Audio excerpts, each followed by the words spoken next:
¿Cómo crees tú que es posible que hoy alguien no ate su autoestima a su patrimonio neto? Tal vez no estén ganando mucho dinero en este momento. ¿Cómo no dejan que eso afecte su identidad o el núcleo de quienes son y la forma en que se sienten consigo mismos porque no están ganando 100,000 o Bueno, yo millones? creo, creo fielmente que tu patrimonio o las cosas que posees no reflejan tu valor. La pobreza y la riqueza son situaciones. Así que alguien que escuche esto podría estar ganando $50,000 al año, pero es una persona de alto poder y alto valor. Todos están en una etapa diferente de su viaje. Lo único que tienes que creer es que ahora estás aprendiendo las habilidades para llegar allí algún día y tener éxito. Y tienes que tener un propósito mayor para llegar allí. Así que, por ejemplo, yo nunca pensé que iba a terminar donde estoy ahora, o que esta sería mi vida. Nunca pensaste que estarías donde estás ahora. Bueno, nunca pensé que terminaría como estoy ahora, pero incluso cuando era pobre, nunca pensé que me quedaría allí, en esa situación. Entiendo lo que Es solo que dices. el alcance de mis sueños no era lo suficientemente grande. Mi sueño a los 20 años era ganar $1,000 por mi edad. Así que cuando tuviera 50, pensaba que debía ganar 50,000 para comprar una casa y pagarla a lo largo de mi vida, Wow. y poder comprar un auto Corvette. Ese era tu sueño. Ese era mi sueño. Eso era lo que deseaba. Ese era mi sueño del tablero de visión. Sentía que si cumplía ese sueño, sería como ganarme la lotería, porque nosotros no conocía realmente a nadie que hubiese hecho o logrado esas cosas. ¿Cómo dirías que empezaste a expandir tu mente para romper ese límite? De nuevo, por ser súper curioso y por ser muy honesto conmigo mismo. Entonces, ya sabes, cuando compré un Ferrari usado y me mudé a mi casa, estaba tan orgulloso de ese Ferrari Testarossa de 1986. Era usado y no costaban tanto dinero en ese momento. Y lo llevé a mi garaje y lo puse allí. Y ese era mi estado superficial. Me mudé a ese vecindario y vi a mi vecino al otro lado de la calle, y su nombre es Richard, que todavía es amigo mío. Así que voy y le comienzo a hablar. Querías que viera tu auto. Le dije, ¿quieres ver mi Ferrari? Está en el garaje y estoy muy orgulloso de él. Nunca he sido arrogante o queriendo mostrar a los demás por qué soy mejor, pero estaba muy feliz. Entonces le mostré mi Ferrari y él dice, eso es increíble, me encanta ese año. Y me dijo, ven a mi garaje. Así que cruzamos la calle hasta su garaje. Abrió el garaje y tenía dos Porsche. Y ya sabes, son esos momentos en la vida que algo pasa. Estás listo para aprenderlo, pero no sabes qué necesitas aprender. Y luego algo llega, y esas dos cosas encajan, y es un momento de aprendizaje. Es algo que recuerdo muy claramente. En ese momento, él abrió el garaje. Había dos Porsches, y en mi caso, yo me había esforzado muchísimo para comprar un Ferrari usado. Para poder comprarlo, me tomó todo lo que sabía conseguir ese auto. Y no es como si hubiese comprado uno cuando ya tenía muchos. Solo fue un auto nada más. Y después de eso, crucé la calle y ese tipo tenía dos. Y no podía comprender cómo eso pudo haber sucedido. Me puse a pensar, ¿cómo él pudo conseguir esa riqueza? Así que regresé caminando y pensando muchas cosas. Me di cuenta de que había algo en lo que necesitaba mejorar en mi vida, porque en el camino que iba, nunca iba a llegar allí y lograr lo mismo. Porque habías estado trabajando muy duro y eso fue lo que obtuviste. Cada pedacito de conocimiento, cada esfuerzo que dedicaba a mi trabajo, toda la disciplina que tenía, me consiguió un auto Ferrari. Ahora aquí hay algo interesante a lo que creo que todos deben prestar atención y debes ser consciente de lo que vas a decir porque creo que lo que vas a responder a esta pregunta va a abrir la mente de todos. Porque mucha gente está pensando que ya trabajan 15, 18, 20 horas al día y durante años han estado trabajando duro en un trabajo y no están obteniendo el crecimiento exponencial que les gustaría, apenas logrando un crecimiento incremental y no ven una forma de no poder trabajar más para crear más riqueza. ¿Cuál es la cosa que aprendiste en ese momento sobre el trabajo duro en comparación con crear riqueza? Porque sí, necesitas trabajar duro, pero ¿cuál es la cosa que te abrió a decir, voy a trabajar de una manera diferente que desbloqueará la riqueza? Esa es una gran pregunta. De verdad, mi padre trabajó en una fábrica toda su vida, en 2 turnos. Pagó su casa mientras vivía, durante toda su vida. Era un tipo súper exitoso en su mundo, pero aún así, considero que nunca trabajaré un día en mi vida más duro de lo que trabajó mi papá. Ese hombre era el ser humano más trabajador que había conocido en mi vida. No tenía punto de comparación. Solo porque trabajas duro, no significa que te harás rico. Oh, Dios mío. Lo que significa es que no serás pobre. Y hay una diferencia fundamental entre la mentalidad de pobreza, que es común en las personas de clase trabajadora, y la mentalidad de abundancia de riqueza. Y lo que aprendí en ese momento es que literalmente no podía dar ni hacer más de lo que ya hacía. Solo dormía 4 horas al día. Eso es cansado. También era excelente en mi trabajo y conducía a mi empresa al éxito tan duro como era humanamente posible para mí. Y ese esfuerzo me dio un Ferrari. Lo cual es genial, pero sí. Súper cool. No hay nada malo en eso. Pero no veías cómo obtener más. Sí, y la primera parte fue pensar si realmente quería más.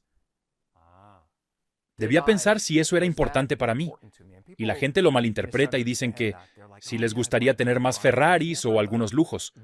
Pero nunca se trató de tener más Ferraris o buenos autos. Se trataba de cómo obtener más valor, más significado, cómo tener una vida mejor. Y entonces dije que sí, definitivamente quería más riqueza en mi vida. ¿Por qué no? ¿Por qué no querría algo así? Y esa fue la primera gran lección para mí. Y eso es que debes adaptarte. El trabajo duro es absolutamente fundamental en esta misión. Pero trabajar inteligentemente es lo esencial para lograrlo, ¿verdad? Entonces, ¿qué aprendiste al pasar de trabajar duro a trabajar inteligentemente para crear más abundancia? ¿Qué fue? Lo que aprendí es que los mercados y las personas en realidad pagarán por el valor, no por el tiempo. Las personas te pagarán por tu conocimiento. Y no te pagarán por cuánto tiempo has estado haciendo algo o la cantidad de horas que vas a dedicarle. Realmente no se trata de esas cosas. Y lo que me di cuenta es que no estaba creando suficiente de eso. ¿En serio? ¿Para tus clientes, consumidores? Para mis clientes. Sí. Para mis clientes y para mí tampoco. No estaba aprendiendo lo suficiente.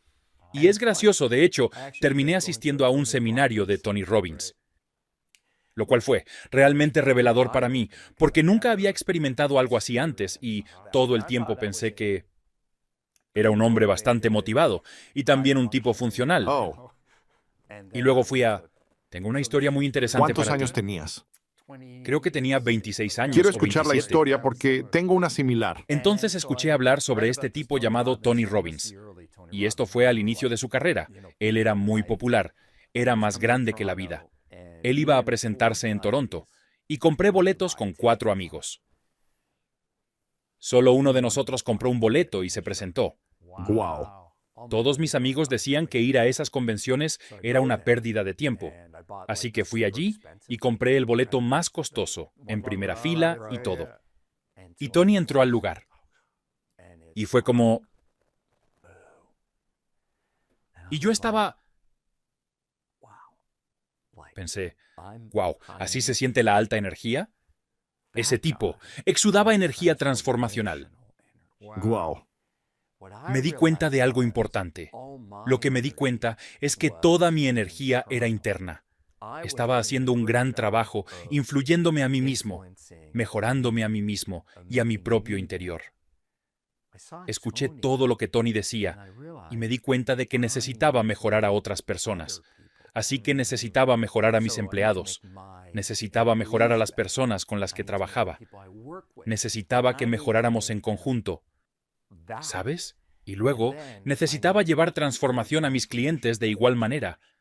Y lo que comenzó para mí, después de esa experiencia, fue una transformación radical externa de mi propia energía.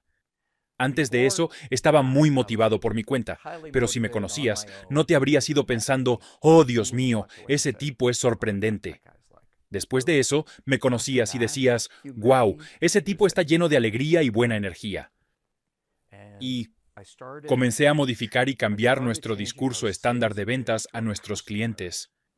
lejos del enfoque en el producto, hacia un enfoque subconsciente. Empecé a pensar en por qué la gente compra y no en qué están comprando. Y muchas personas que están mirando o escuchando esto están demasiado enfocadas en las características físicas del producto. Nos preguntamos, ¿por qué es mejor mi producto? Dijimos que obviamente esas cosas son importantes, pero hasta que no involucremos a las personas, hasta que no abramos sus mentes, realmente no nos van a escuchar. Entonces comenzamos en nuestras llamadas de ventas y preguntamos, ¿por qué dijeron eso? ¿Cómo lo dijeron? ¿Cómo estaban sentados? ¿Qué dijiste? Todas esas cosas. Y ninguno de nuestros competidores hacen... Ten en cuenta que estamos en un campo muy técnico y estamos hablando con la gente sobre cómo se sienten, Interesante. para así poder venderles cosas realmente técnicas. ¿Puedes dar un ejemplo de cómo podría ser ese eslogan o línea de material de marketing, o si alguien está hablando de ello a un cliente potencial? No estás vendiendo tecnología, cibertecnología o software de ciberseguridad.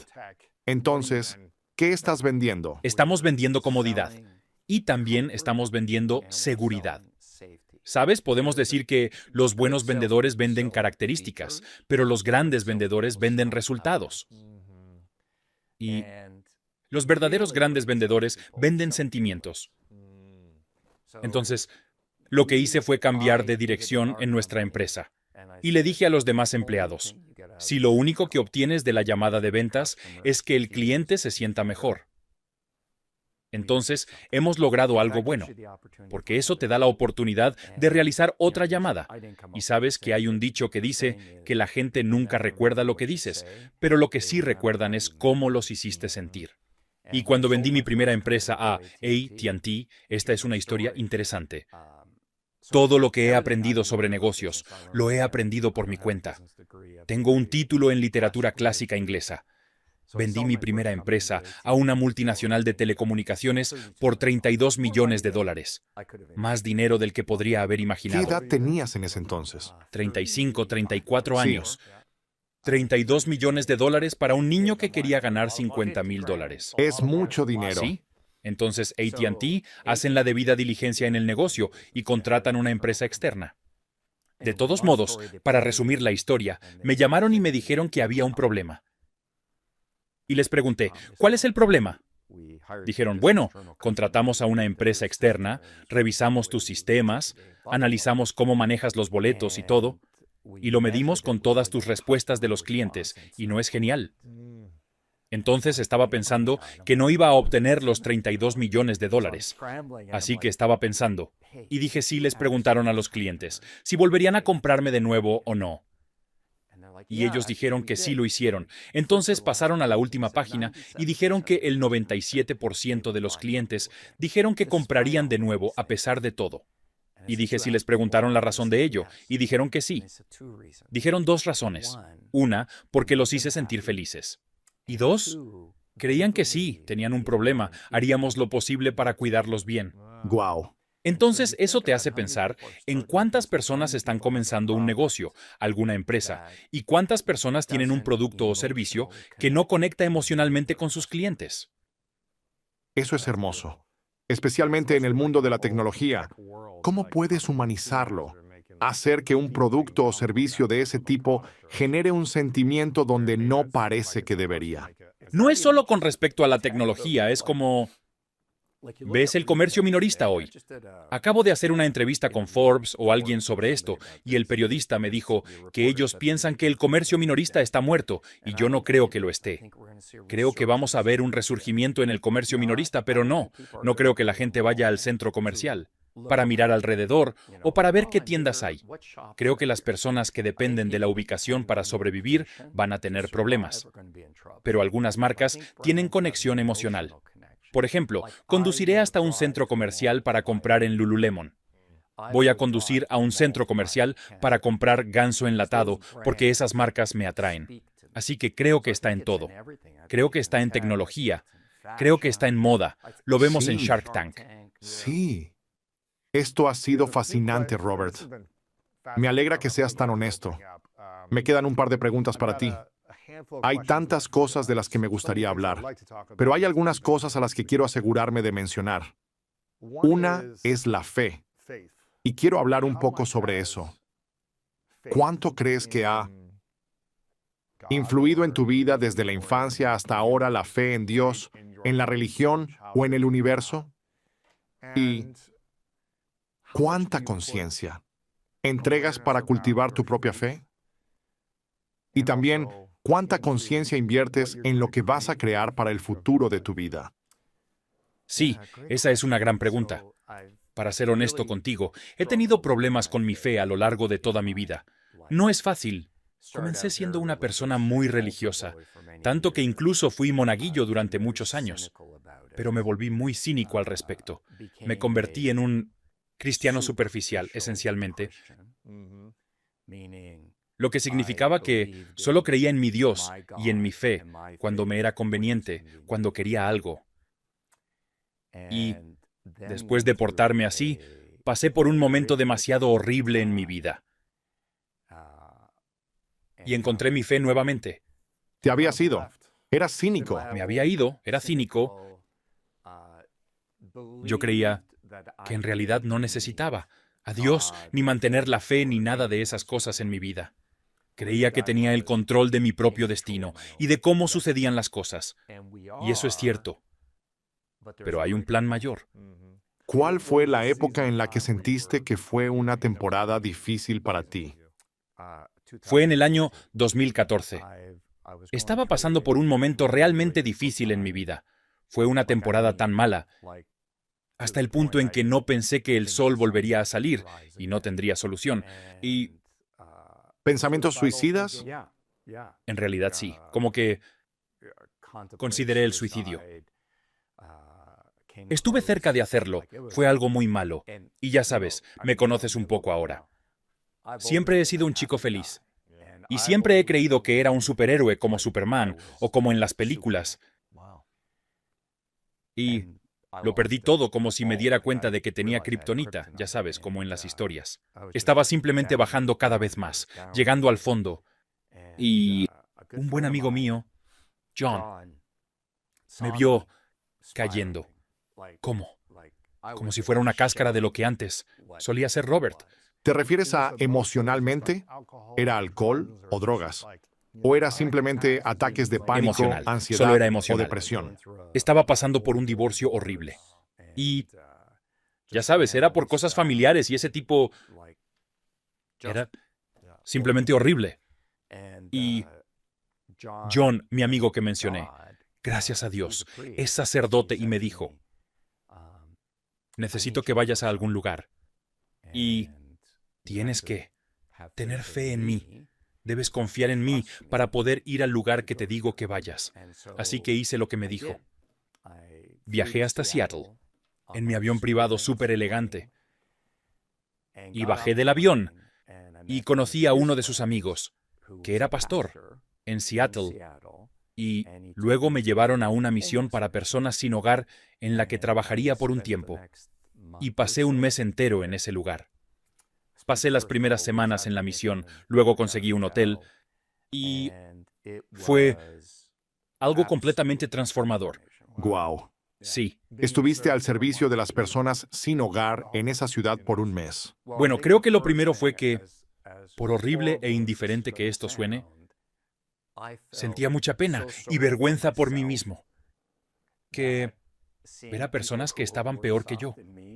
Fue como una llamada de atención o un Claro, duro por despertar. supuesto. Como solo porque fui hasta ese lugar en mi avión privado. Había estado pensando en el suicidio. Llegué a contemplar el suicidio. No pensé que tuviera algún valor que ofrecerle al mundo. Guau. Volando en mi avión privado. Claro. Y conociendo a muchas personas que literalmente no tenían nada. Al decir nada no me refiero a eso, porque no sabría si su vida tiene significado o no. Pero literalmente no tenían nada. Y Union Gospel Mission es un programa cristiano. Es un programa al que tienes que ir por un año. Es para personas sin hogar o adictos. Así que creo que eso fue lo primero. Me sorprendió mucho. Me hizo pensar, bien, ¿de qué me estoy quejando? Y ese tipo de cosas. Y luego la segunda parte de ese viaje fue solo volver de nuevo al propósito. Si no te amas a ti mismo y sientes que realmente no tienes nada que dar o que ofrecer, entonces no puedes dar a nadie más. Debes estar dispuesto a cambiar lo que amas por lo que deseas. Y es posible que no te guste el precio a pagar por lo que quieres, pero no puedes cambiar el precio. Y hay mucha súplica. Los jóvenes deseando que no costara tanto tiempo, fracaso o riesgo para llegar a donde